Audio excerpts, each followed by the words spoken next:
All right, people, welcome back to the coach's desk. Thank you very much for tuning in into this video. So we have an information here that we want to talk about because it came up throughout the World Athletics Championship, and it was kind of a disgrace, disaster, where things were said and persons are requesting apologies and so forth. So definitely we have to talk about it. And chiming on the matter is veteran Glen Mills, and he basically calls on the J3 to update the selection criteria.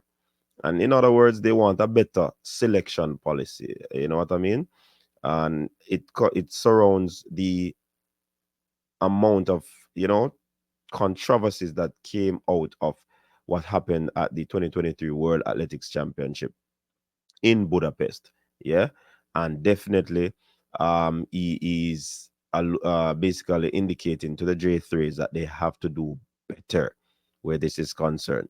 So the policy that they have presently was thrown under the microscope after Taekwondo Tracy, who was selected to the team as a member of the 4x1 pool, took to social media to blast the coaching staff in Budapest because of what he described as, bias against him, favoritism, and so forth, about other athletes, you know what I mean, who was reportedly being considered to run in the team despite not initially being named in the team. Yeah. So definitely it is one of the situations that they say it want to be sorted out. Glen Mills is saying, of course, it caused a public uproar. Persons took sides and so forth like that, and definitely it wasn't a good look. Wasn't a good look. In a matter of fact, the coach in Maurice Wilson is seeking redress, and he basically indicated that he needs a public apology from Taekwondo Tracy, and if that is not done, then he will be seeking redress in another forum. You know what I mean? And it was basically, it wasn't a good thing to talk about.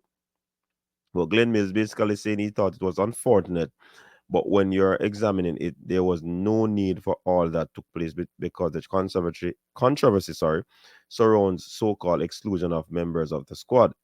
Now, the J3 rules, as it stands, do give some amount of flexibility, but I think it needs to go further in not just allowing flexibility, but expressing definitively how the squad can be made up and how and what it means to be a member of the squad.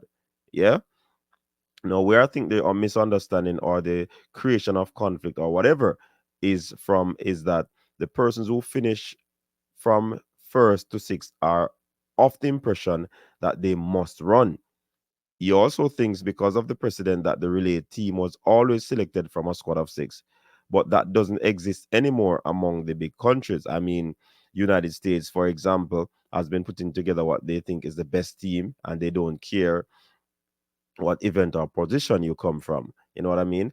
And of course, Fabian has been saying it on the channel from time to time that it doesn't matter when you're selected for the team. It is basically your individual event, and the relay is a privilege. So nobody should be automatically selected for a relay position.